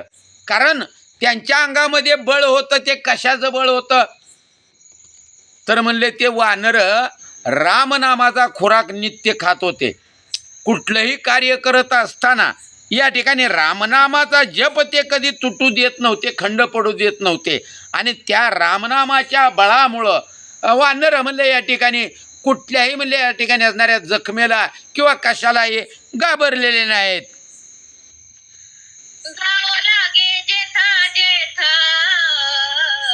श्रीरामचरण रज लाविती तेथ तेने कान कोणी आखात नामे गरजत मारिती. बघा, एकच औषध आहे हो, सगळ्या रोगावरचं एकच औषध आहे. ते औषध म्हणजे ब्रह्मरस घेई काढा तेने पिढा वारेल. अहो, ज्या चरणीच्या धुळीनं पाशानं शिळा होऊन पडलेल्या असणाऱ्या अहिलेचा उद्धार ती जिवंत झाली. निर्जीवाला जिवंत करील तो काय नो हे महाराज परिपाहे बीज शुद्धांगी. एवढं सामर्थ्य रामरायाच्या चरणधुळीमध्ये आहे. आणि मग वानरांनी काय करावं, जखम झाली की रामरायाच्या चरणीची धूळ घ्यावी आणि त्या जखमेवरती लावावी. ती जखमेवरती लावल्याबरोबर काय व्हायचं तर ती जखम जागेवरच नाही शिवायची, बरी व्हायची. आणि नुसती जखम बरी होत नव्हती तर जखमेचा वन सुद्धा त्या ठिकाणी दिसत नव्हता. पुन्हा म्हणले या ठिकाणी असणारी वानर पुन्हा म्हणले त्वेषानं रामनामाची गर्जना करून युद्ध करत होते. बाले त्रिशूळ मुदगर काती राक्षस निज बळे हानेती ते देखोनी उत्पत्ती स्वय विटाविती राक्षसा. आता ही राक्षस काय करायची, भाला आहे, त्रिशूळ आहे, मुदगल आहे, काठी आहे. ही राक्षसांनी काय करावं, अंगात जेवढं बळ आहे, जेवढी शक्ती आहे तेवढ्या शक्तीनं वानरांना फेकून हाणावी. आणि वानरांना जखम झाली म्हणून राक्षसांनी आनंदित व्हावं तोवर याने रामरायाच्या चरणीची धूळ लावावी आणि पुन्हा वानर त्वेषानं युद्धाला पुढं उभी राहावीत. आणि मग असं बघून ही असणारे वानर काय करायची तर राक्षसांची शस्त्र आली की ती वरच्यावर झेलायची ना माघारी फेकून मारायची.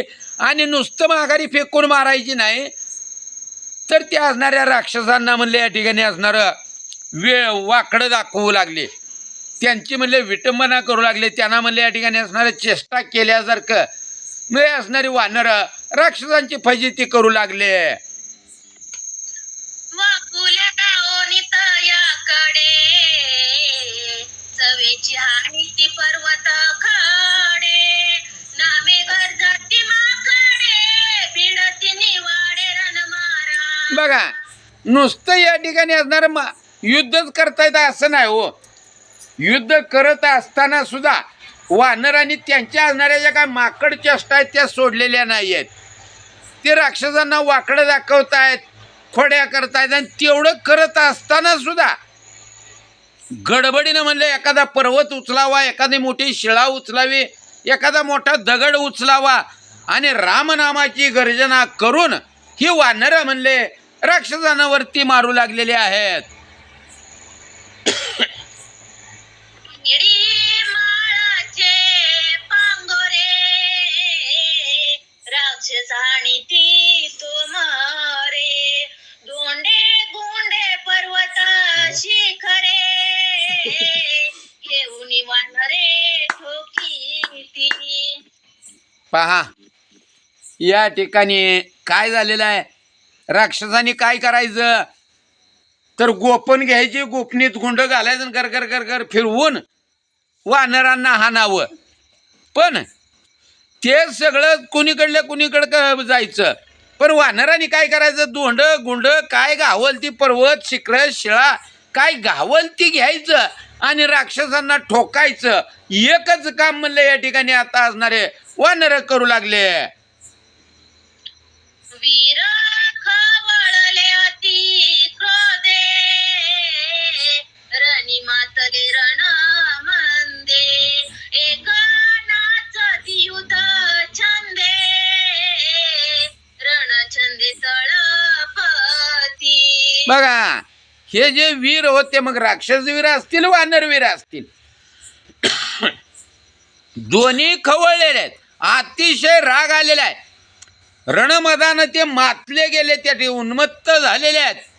आणि त्यातच काही जण इतके उन्मत्त झाले की काय करतोय तेच त्यांना आठवणा कळना. म्हणले उन्मत्त होऊन म्हणले त्या ठिकाणी असणार रणांगणावरतीच काही जण नाचू लागले. पण कसे नाचतायत, युद्ध छंदे नाचतायत. म्हणजे काय या ठिकाणी वरातीत नाचतायत तसं नाचत नव्हते. कारण जे कार्य करत आहेत ते कार्य करत असताना सुद्धा या ठिकाणी असणारं आनंद घेता येतो, कार्य करत असताना सुद्धा आनंद उपभोगता येतो, हे ती वानरं दाखवत होती.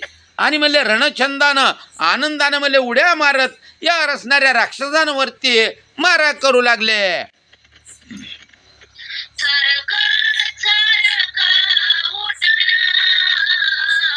ओढणे धडकती तळपोन वानर देवनी किरण नेती हिडसोन हातियारे. बघा हे वानर राक्षसांनी काय करावं तर जे आपले हत्यार आहे ते हातात घ्यायची आणि उडी मारून वानरांना हाणण्याचा प्रयत्न करायचा. तेवढ्यात वानरांनी बघायचं की आता हे आपल्याला मारायला आलंय, आपल्याला मारतं हे बघितलं की वानरांनी उलट किरण हाणायचं आणि बाजूला निघायचं. आणि किरण हाणून त्या असणाऱ्या राक्षसांच्या हातातली जी काय हत्यारं असलेली ती हत्यारं हिसकावून घेऊन वानर म्हणले या ठिकाणी घेऊन जाऊ लागली. घाई पडती वानर गण ते श्रीराम पदर जे करून तत्काळ होती सावधान करती गर्जन रामना. आता काही वानर म्हणले या ठिकाणी जखमी होऊन जर्जर होऊन पडत होते. पण जर्जर झाले, जखमी झाले म्हणून काय ते तिथं पडून राहत नव्हते. लगेच काय करायचे तर रामरायाच्या चरणीची रज या ठिकाणी चरणीची धूळ त्या जखमेवरती लावायची आणि जखमेवर लावले की लगेच म्हणले या ठिकाणी असणारे वानर सावध व्हायचे आणि पुन्हा म्हणले रामनामाची गर्जना करून युद्धाला मिसळू लागले. राक्षस पडती घाई त्याची उठविता कोणी नाही राक्षसांचे सैन्य सर्वही वानरी पाहे निवटिले. आता इकडं वानर जखमी झाली किंवा बेशुद्ध पडली तर रामरायाच्या चरणरजामुळं सावध व्हायचे. पण इकडं काय व्हायचं, राक्षस जे रणांगणावरती पडले ना तर त्यांना उठवणारा कोणीच नाही ना. आणि त्यामुळं जेवढं राक्षस सैन्य रणभूमीवरती दिसत होतं तेवढं सगळं राक्षस सैन्य म्हणलं या ठिकाणी वानराने संपवलेलं आहे. श्रीरामाच्या दृष्टी पुढे महावीर रणी निधडे गाई पडले वाडे कोडे भाग्य केवडे सांगो मी. गावोबा काका म्हणतायत की खरंच त्या राक्षसांचं भाग्य थोर आहे. कारण प्राणप्रयाणाच्या वेळी आपण असावे जवळे ऐसी वाटते मना आणि देवा पुरवी वासना. प्राणोत्क्रमण होत असताना, जीव जात असताना नुसतं भगवंताचं नाव मुखाला आलं तरी या ठिकाणी उद्धार होतं. आणि इथं तर भगवत भक्ताच्या हातून आणि भगवंताच्या समोर दृष्टीपुढं या ठिकाणी असणार आपलं प्राणोत्क्रमण होतंय याचं भाग्य. आणि म्हणून गावबा काका म्हणतात खरंच त्या असणाऱ्या राक्षसांचं जे भाग्य आहे ना ते शब्दात वर्णन करता येण्यासारखं नाही आहे. मी तरी या ठिकाणी असणारं सांगण्यास असमर्थ आहे. अशा प्रकारे गावबा काका बोलतात. श्रीराम समुखारणात युद्धवीर ते पडत त्याच्या युद्धाचा निश्चितार्थ सावचित पहा. परिधावा. गावबा काका म्हणतात आता हे युद्ध चालू आहे आणि युद्ध चालू आहे म्हणजे काय तिथं जाऊन कुणी आलिंगन मिठ्या मारतंय काय व एकमेकाला, तर नाही. त्या ठिकाणी युद्ध आहे म्हणजे या ठिकाणी मारलं जातं, एकमेकाला मारतायत. अतिशय म्हणले घनघोर युद्ध चालू आहे. आणि त्या युद्धाचा जो फलितार्थ आहे, युद्धापासून काय फळ प्राप्त होतं ते सांगतो. सावधानतेने ऐका. गावबा काका बोलतात. काही शिर एका तुटले चढून इंद्रपदा गेले तेथील सुख नश्वर देखिले मग परतले रामाकडे. बघा गावबा काका सांगतायत की एखाद्या राक्षसाचं शिर तुटावं आणि ते तुटलेलं शिर उडून आकाशामध्ये उडून इतकं वर जावं की इंद्रपदाच्या ठिकाणी जाऊन पोहोचावं. पण तिथं गेल्यानंतर त्यांना वाटावं हा सुख सोहळा स्वर्गी नाही. स्वर्गात म्हणले हे सुख नाही. मग सुख कुठं आहे? तुझे पायी सुख सर्व आहे. जे सुख भगवंताच्या पायाजवळ आहे, रामरायाच्या चरणाजवळ आहे, ते स्वर्गामध्ये सुख नाही याची जाणीव त्या राक्षसांच्या शिराला व्हावी. आणि स्वर्गाहून पुन्हा म्हणले रामरायाच्या चरणाजवळ येऊन पडू लागले.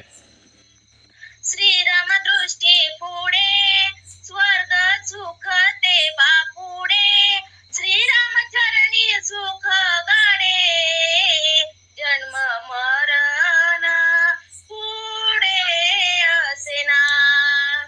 श्रीरामरायाच्या दृष्टीपुढं स्वर्ग सुख सुद्धा कसं आहे हो? तर बापुडा शुल्लक आहे म्हणले. स्वर्गाचं सुख हे भगवंताच्या चरणाच्या सुखापेक्षा चरणाच्या जवळ असताना जे सुख प्राप्त होतं, भगवंताच्या मुखाकडं पाहिल्यानं जे सुख मिळतं, भगवंताच्या कृपादृष्टीनं जे सुख प्राप्त होतं त्याच्या पुढं म्हणले असणारं स्वर्गीचं सुख हे तृणवत आहे म्हणले. कारण रामचरणामध्ये जे सुख आहे ते कोणतं सुख आहे तर जे भगवंताच्या चरणाला लागतात त्यांना म्हणले पुनरपी जननम पुनरपी मरणम पुनरपी जननी जठरी शयनम.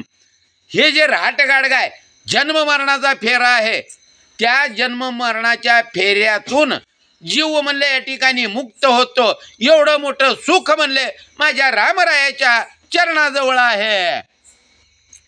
एक चिर हो उसळले सत्य लोकापर्यंत गेले वा पतन देखिले मग परतले रामाकडे. आता गावबा काका सांगतात पुन्हा एखाद्या राक्षसाचं शिर तुटावं ना आकाशामध्ये उडावं. आणि आकाशामध्ये उडत उडत उडत ते पोचलं म्हणले ब्रह्मलोकापर्यंत, सत्यलोकापर्यंत. आता सत्यलोकाची प्राप्ती तरी काय सहजासहजी होते का हो?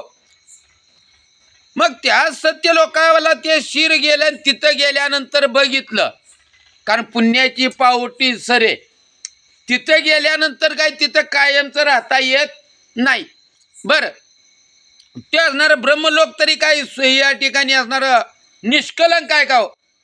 तर निष्कलंक नाही, कारण तो ब्रह्मदेव सुद्धा भोगी आहे आणि जिथं भोग आहे तिथं रोग ठरलेला आहे. आणि मग तो रोग आपल्याला लागू नये, भोगेच्छा आपल्याला प्राप्त होऊ नये म्हणून ते सत्यलोकाला गेलेलं शिर ही पुन्हा रामरायाच्या चरणाकडे आलं. ब्रह्म भुवन लोक भोगती तुका कामनात्मक ऐसे गीता वचन देख मनोनी शिरा परतले. बघा गीतेमध्ये भगवंतानी काय सांगितलेलं आहे तर आब्रह्मभुवन लोक, या ब्रह्मांडामध्ये कुठंही जावा, हे जे षडरिपू आहेत ते कुणालाही चुकलेले नाहीत. काम क्रोध मद मत्सर दंभ अहंकार हे प्रत्येक जीवामध्ये प्रत्येक जीवाच्या पाठीमागं लागलेले आहेत. आणि ते कसे आहेत तर कामना, जेवढे भोग आहेत ते काय आहेत तर मनामध्ये कामना ठेवूनच घेतलेले उपभोग असतात किंवा भोग असतात. आणि मग ते जर गीतेचं वचन त्या राक्षसांना कळलं, राक्षसांच्या शिराला कळलं, पण आजकालचे जे राक्षस आहेत ना मानवाच्या रूपातले त्यांना कळत नाही कुठं सुख आहे आणि कुठं दुःख आहे, सुख कशामध्ये आहे हे न समजल्यामुळं करू नये ते करतात.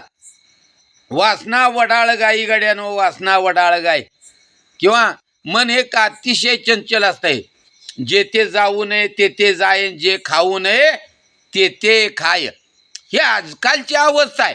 पण हे राक्षसांच्या शिरांना कळलं की भगवंतानी सांगितलंय जेवढा भोग घ्यावा त्या करणाऱ्या भोगामुळं, भोगाच्या कामनेमुळं पुन्हा जन्माला यावं लागतं. कारण जन्म घेणे लागे वासनेच्या संगे, वासना शिल्लक राहिली की जन्म घ्यावा लागतो.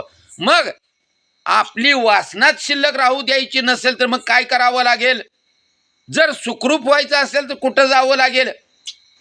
सुखा लागी करीशी तळमळण तरी तू पंढरीशी जाय एक वेळ, मग तू अवघाची सुखरूप होशील जन्मोजन्मीचे दुःख विसरशी.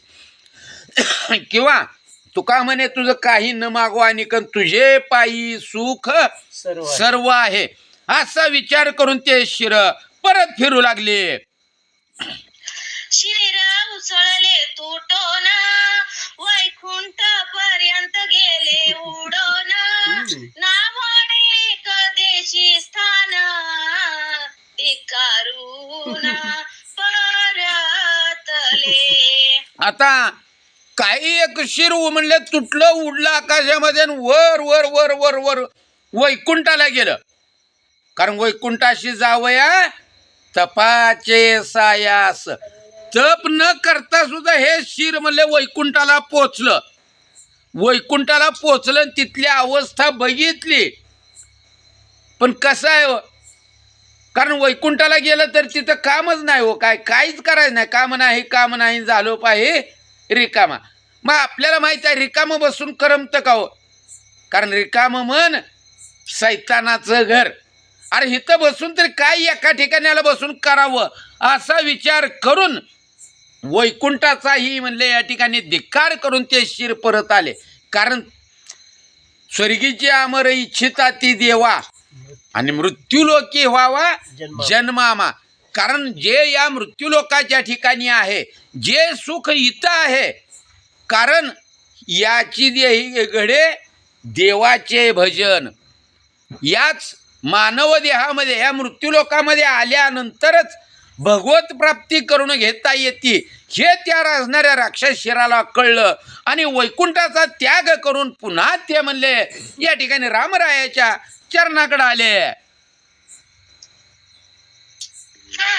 समीप स्वरूपता ओसंडोनी सायुजता श्रीरामचरणी जीव अर्पिता निज मुक्तता सहजची. बघा तेने मुक्तिचारी साधी येल्या. पण या ठिकाणी गावबा काका सांगतात या राक्षसांच्या शिराने काय केलं माहिती आहे का? सलोकता समीपता स्वरूपता या ज्या असणाऱ्या चारी मुक्त्या म्हणजे चारी मुक्ती म्हणले या ठिकाणी असणार प्राप्त झाल्या, पण त्या चारी मुक्तीचा त्याग केला. कारण आमच्या तुकोबारायांनी सांगितलं न लगे मुक्ती आणि संपदा संत संग द्यायी सदा. कारण मुक्ती ही तात्पुरती असते, पुण्यसंचय आहे तोपर्यंत. पुन्हा या ठिकाणी जन्माला यावंच लागतं. पण जर एकदा रामरायाच्या चरणी जीव अर्पण केला, ठेविता हा पायी जीव थोडा. रामरायाच्या चरणावरती जर जीव अर्पण केला तर काय होतं तर या चारी मुक्तीच्या वरचढ एक पाचवी सांगितलेली आहे, निजमुक्तता. पुन्हा म्हणले जन्माला यावंच लागत नाही. अशा प्रकारे तो जीव म्हणले सहज मुक्त होतो. न लागती सायास, काही कष्ट करावं लागत नाही. नुसतं रामरायाच्या चरणाला लागलं की सर्व म्हणले या ठिकाणी असणाऱ्या पापातापातून जीव मुक्त होतो. शिरे तुटोनी झाडाकारी उडोनी जाती लोकांतारी तेथून परतती माघारी श्रीराम चरणावरी स्वारे. बघा या ठिकाणी काय होऊ लागलेलं आहे, शिरत तुटायची, आकाशामध्ये उडायची, लोकांतर वर असणार 14 भुवन 21 स्वर्ग, कैलास, वैकुंठ हे सगळं, पण सगळीकडे फिरायची शिर आणि कुठंच नाही. म्हणून पुन्हा रामरायाच्या चरणाकडे येऊ लागली. जरा फास्ट घ्या. श्रीराम चरण पुढे वैकुंठ कैलास नावडे म्हणून हरिकेची मुरडे चरणावरी पडे. बघा रामरायाच्या चरणापुढं वैकुंठ असू द्या नाहीतर कैलास असू द्या, हे फिकाय म्हणले ते सुद्धा आवडना. आणि म्हणून ती शिरं म्हणले असणार जिथं गेले तिथून माघारी फिरायची आणि रामरायाच्या चरणाकडे येऊ लागले. श्रीराम दृष्टी देखत पलत्याचे ने हाते मरता जाऊ द्या देवणी लाता निज मुक्तता पावती. कारण त्या असणाऱ्या राक्षसांच्या शिरांना एक जाणीव झालेली होती, एक माहीत झालं होतं की कुणाच्या का हातनं मरणा. पण मरण कुठं आलंय तर रामरायाच्या दृष्टीसमोर आलेलं आहे. आणि त्यामुळं स्थूळ सूक्ष्म लिंग, स्थूळ लिंग कारण महाकारण ह्या चारी देहाला लाथा हाणून म्हणून सांगितलं. म्हणजे चारी देहाचा त्याग करून जी निजमुक्तता आहे ती निजमुक्तता प्राप्त होते हे त्या राक्षस शिरांना समजलं आणि म्हणून रामरायाच्या चरणाकडे धावले.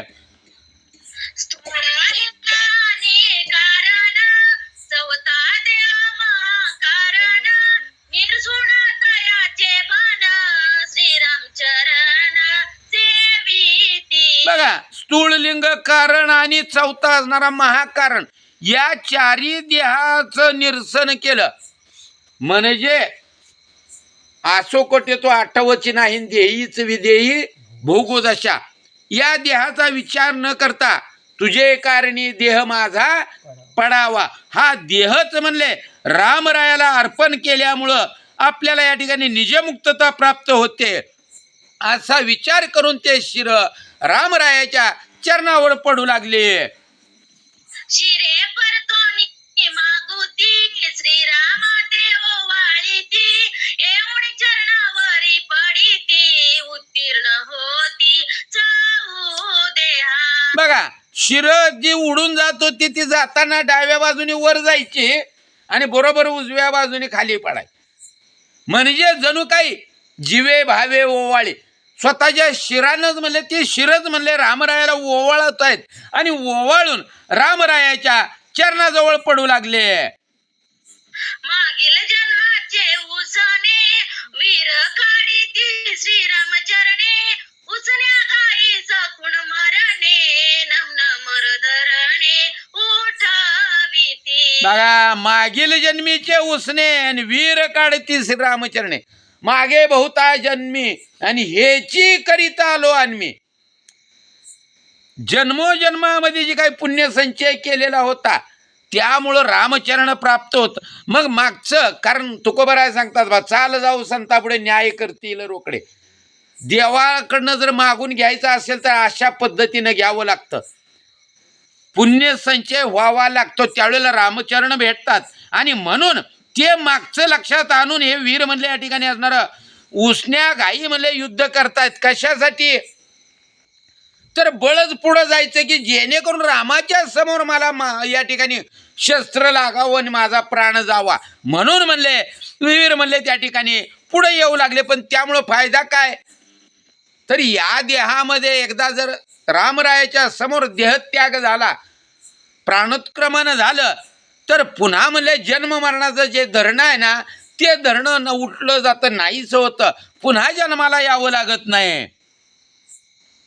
ते देवानी समजता वीरा आवेश बहुता युद्ध करीत टोपता फाडावया खाता जन्माच्या. आणि मग हे काही एका राक्षसानं केलं म्हटलंय का हो?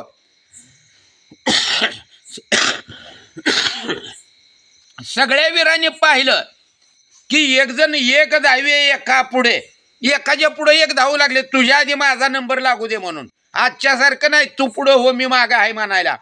एक एक जण एकाच्या पुढे एक धावतायत. कशासाठी?